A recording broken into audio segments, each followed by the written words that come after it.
I never imagined that a simple notification from Instagram could turn my entire reality upside down. A short Anna posted a new story, and my universe cracked. But if I start from the very beginning, everything seemed almost perfect. Anna and I had been dating for almost 4 years. We met in a cafe where I, hiding from the rain, accidentally spilled cappuccino on her. She smiled and said, "Great start to an acquaintance, clumsy barista." And I just couldn't take my eyes off this woman with kind eyes and a voice that seemed meant for captivating stories. A few months later, we started living together. We lived in London, in an old red brick building overlooking the canal. She worked as an advertising specialist in a big agency. I was a UI designer in a young company. We often joked that together we create attractive and persuasive. And indeed, everything looked attractive until she announced the trip. "Just for 5 days," Anna said, closing her suitcase. "A seminar in Amsterdam." "Amsterdam," I clarified. "Weren't we planning Brussels?" "The schedule changed," she smiled, looking away. "Important client, the whole department is going."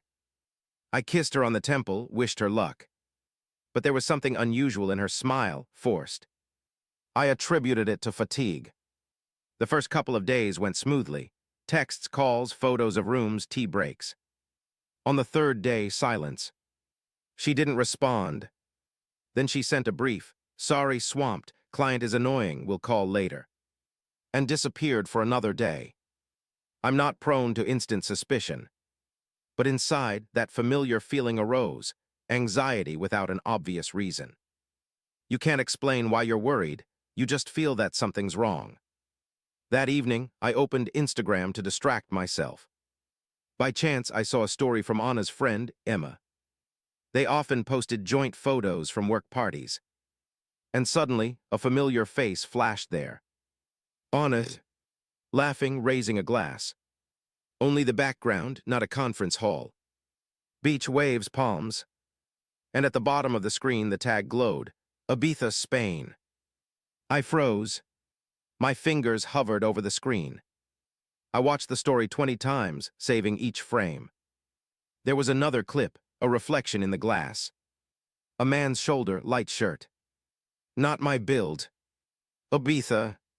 Not Amsterdam. Not even a neighboring country. In my mind, maybe it's an archive, maybe a glitch. But the story was uploaded today. I didn't message her. I just stared at the screen and felt something crumbling inside. Not a flash, not hysteria, exactly crumbling, like ice underfoot. The night was spent scrolling through old chats. Where she had fun, complained about colleagues, typed. Sometimes I think business trips are a way to just dissolve. Dissolve where? I asked. I don't know, maybe in myself. Now those phrases seemed like signals I missed. In the morning, I decided not to fantasize. I called the agency, pretending to be a client. "Good day, can you tell me who's from your team at the seminar in Amsterdam? I want to clarify details." Of course, a cheerful female voice. "Our group came back yesterday, everything went great." I almost dropped the phone. "Sorry, came back. Yes, the whole team is already in place." I hung up. My heart pounded hard. She's not in Amsterdam. And not on business. She's somewhere by the sea with someone else. That day, I realized I couldn't just wait. I bought a ticket to Madrid. The decision seemed reckless, but inside there was a strange calm. I didn't intend to make a scene. I needed to see, to confirm. The flight took off at dawn. From the window, the city looked like a board, perfectly assembled, impeccably organized. Unlike my life, the Spanish sun blinded like a flashlight. I rented a car, opened the map, and drove along the coast. The closer to Ibiza, the louder the pulse in my temples. A funny feeling, you're rushing to where everything you valued will probably fall apart. And you can't stop. I found the hotel easily, from elements in the stories. White columns, glass terraces, blue awnings by the pool. Coastal Breeze Hotel. I entered the lobby. "Hello, I'd like to find a friend, I think she's here, Anna Black." The girl at the desk nodded, looked at the screen. Yes, Miss Black is registered, room 312. She smiled. Shall I call her? No, thank you, I exhaled. I'll go up. The corridor smelled of luxury fragrance and coolness. Each step echoed. I paused at door 312. My hand trembled as I knocked. A pause. Then light rustle, voices. Male laughter. The door opened slightly. Anna in a light robe, wet hair, eyes widened in surprise. Alex, what are you doing here? Behind her, a man's shadow flashed. The same outline from the reflection. Light shirt. I wanted to check that you're in Amsterdam, I said. My voice came out even, almost detached. The man stepped closer. Anne, everything okay?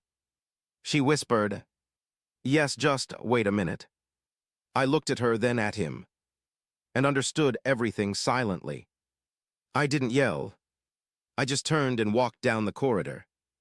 She caught up with me at the elevator, grabbed my wrist. Alex, wait, it's not what it looks like. Really, I snorted. Then what? They cloned you. Tears glistened in her eyes. I didn't want you to find out like this. It all spun out. I got tangled. Tangled between who? Between me and him. She fell silent. And that gave the answer. I flew back that same day. On the road by the sea, everything seemed too bright, too alive for what was happening inside. Sometimes the world doesn't collapse with a crash. It falls apart silently to the sound of waves. When I returned to the apartment, it greeted me with emptiness. I sank to the floor, leaned against the wall, and finally let the tears flow. Not from resentment, from realization. The person you entrusted your life to is a stranger. The house was overly empty. Emptiness is a mysterious thing. When everything's fine, it calms. When everything's collapsed, it devours from within. I sat in the semi-darkness, staring at Anna's bag still standing in the hallway. It seemed to hint she intended to return. Perhaps even thought I'd remain in ignorance. That everything would work out. The phone lay on the table, silent. I watched the screen light up every few minutes. On it, one missed call. Then another. Then a text. Please let me explain. I didn't mean to hurt you. Explain. How to explain what I saw with my own eyes? I didn't respond. For 3 days straight. On the fourth, a knock at the door. I didn't want to open, but intuition told me who it was. Anna stood on the threshold. No makeup, in an old sweater, eyes swollen from crying. Alex. I stepped aside wordlessly, letting her in. She entered the living room and sat on the sofa. For a few minutes, we just sat in silence. Only the drip from the broken faucet was heard, irritating like a heartbeat. Finally, she said, "It's not what you think." You know, I interrupted. You already said that at the hotel. Maybe now you'll tell me what it is. She looked down. It happened suddenly. I didn't plan it. I laughed short, sarcastically. Of course, betrayals happen spontaneously. Slipped, fell, and ended up in someone else's bed. Anna flinched, covered her face with her hands. Alex, please. Please what? Forgive you. Pretend I didn't notice. She fell silent, only her shoulders shook. For the first time, I saw her like this, not confident, not cunning, but just broken. Who is he? I asked eventually. His name is James. Colleague. She nodded. We worked on a project together. He listened when I felt lost. I snorted. In other words, you cheated because you needed someone to listen. No, she replied sharply. It was more complicated, Alex. You started drifting away. You dove into work projects. I tried to talk, but you didn't listen. I stood up. So it's my fault, perfect. She exclaimed. No, not in that sense. I just didn't know how else to bring you back. Those words stuck in my mind. Bring you back. It sounded like I was lost somewhere, and she decided to find me in someone else's arms. I went to the kitchen, poured water. Anna followed quietly. I ended it all, she said almost in a whisper. With him, right after you showed up, I told him I couldn't, that I love you. I looked into her eyes. Love after everything. She didn't answer, she just came closer and touched my hand. Alex, I know I betrayed you, but I want to fix it. I want us to be us again. I pulled my hand away. There's no us anymore, Anna. After she left, I stood by the window for a long time. Rain was pouring outside. The city seemed to reflect my mood, gray, blurred, without outlines. I didn't know what to do. Erase everything, burn bridges. Or stay in this place where every item reminds me of her. I entered the bedroom. On the nightstand lay an album with our photos. Prague, Vienna, that very beach in Cannes where I proposed.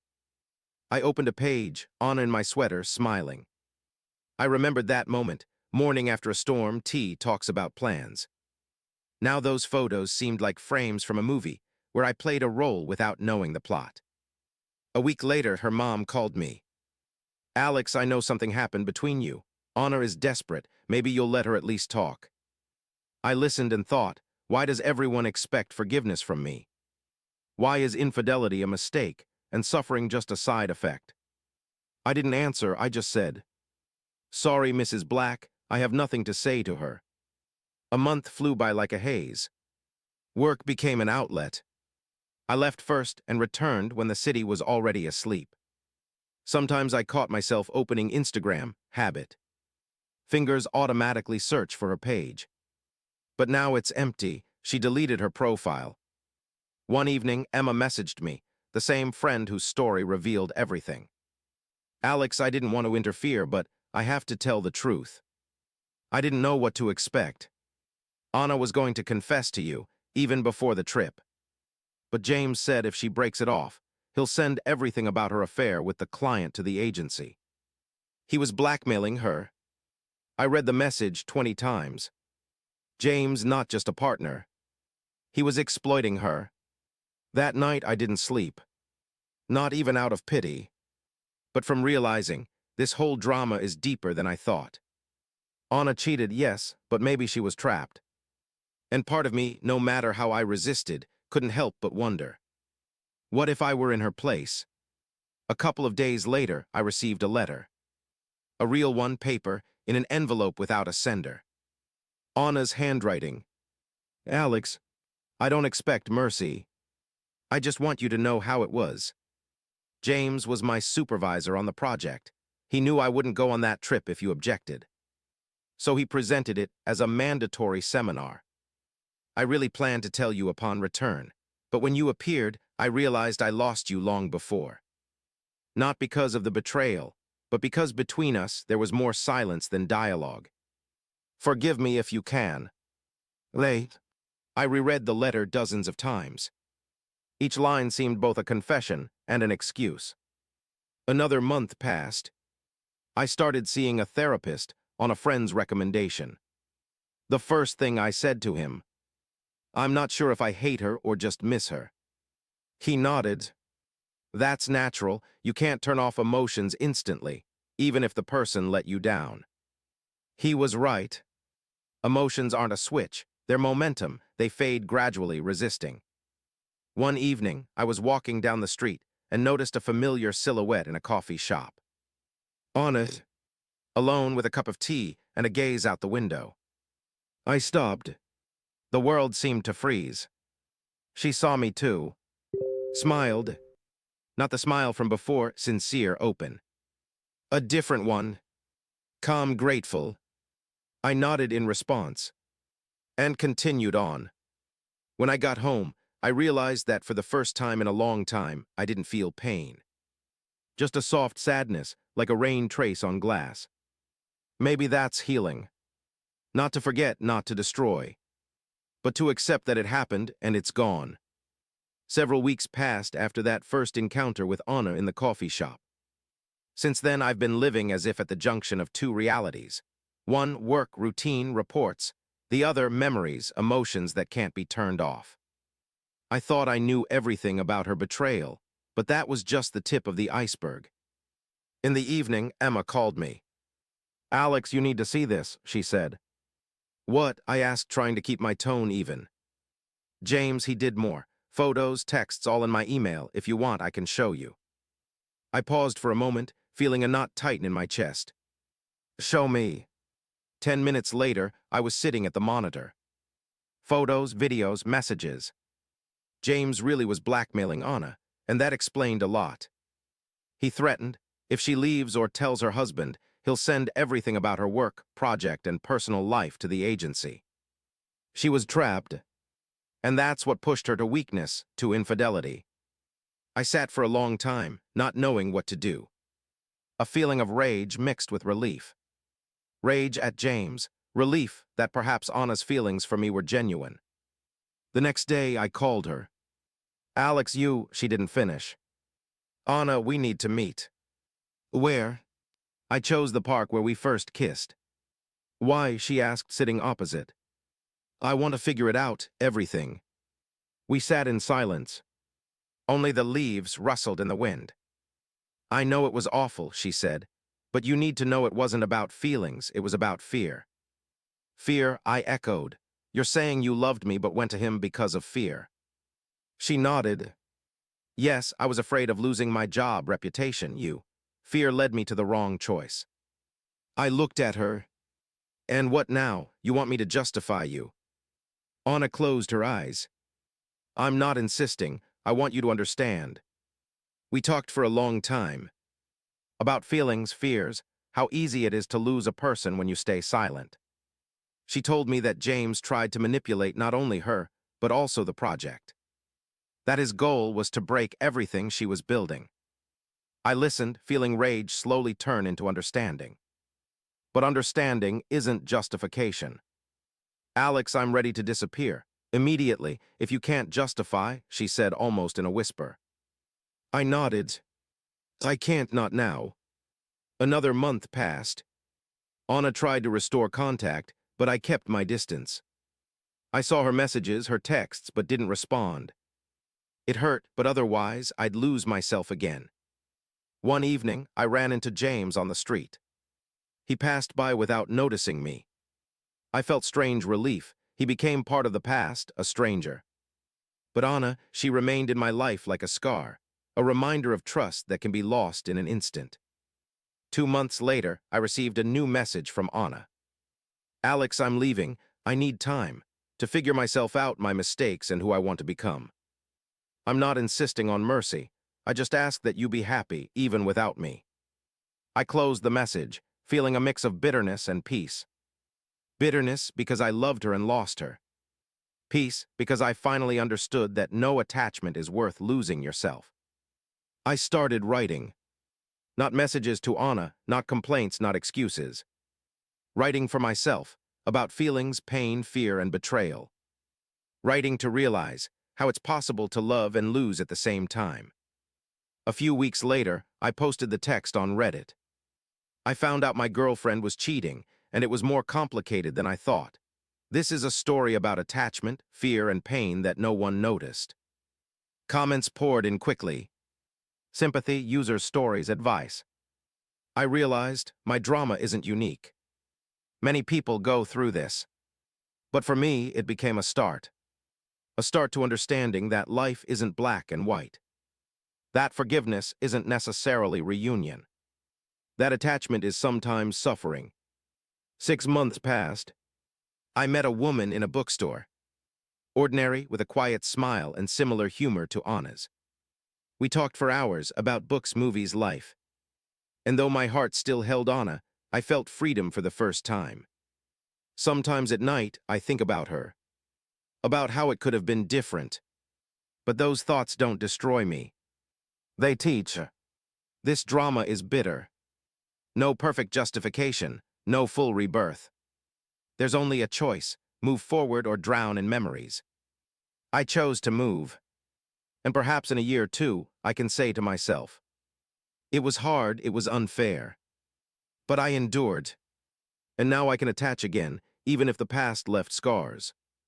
A year has passed since I discovered the truth about Anna. A year full of silence, isolation, and efforts to rebuild myself.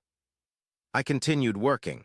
Work was reliable and predictable, reports, meetings, clients. It didn't heal the pain, but gave structure. Every morning I remembered her face, but now without anger, just with soft sadness. One day, I went into the cafe where I first saw Anna after her betrayal. The old table by the window, the aroma of tea and fresh pastries. I sat down, ordered a cappuccino, and started writing about what happened, about my feelings. A woman with a kind smile approached me. "Hello, may I join?" she asked. I nodded. She sat. I don't know why, but I felt calm. We talked for hours about books, movies, melodies. She listened, laughed, asked questions. And for the first time in many months, I felt my heart could be free again. Months flowed by. I didn't rush into relationships, but every day I learned to trust anew. Every smile, every word, a small triumph over the past. I remembered Anna, remembered the pain, but now she didn't rule my life. One evening, I received a message from her. "Alex, I want to thank you for everything. For letting me go, for not trying to break me. I'm learning to live with what I did. It's hard, but I'm understanding my mistakes. I hope you're well." I closed the message and smiled. A few months later, I went to a family event. Anna wasn't there, but I saw relatives, friends, colleagues. I was learning that life goes on. And though sometimes the memory of her surfaces, I no longer suffer. The bitterness has receded, leaving only lessons. This drama is bitter, as you asked. Attachment is a risk, trust is a risk. Sometimes people make mistakes. Sometimes their mistakes destroy everything. But the main thing is to master life after pain. And sometimes attachment to yourself is more important than to another. I'm posting this drama on Reddit. I found out my girlfriend was cheating. This is a story about fear, pain, and how to master life further. Not always everything ends well. Sometimes we remain with bitterness, but life goes on. Comments come in. People share their dramas, sympathize, give advice, share experiences. I understand, my suffering isn't unique, and my life didn't end with the betrayal. A year has passed. I'm smiling again. I believe again. And though the memory of Anna remains, I know I'm capable of a new life. I'm not perfect, she's not perfect. But we're both learning. And that's the true triumph.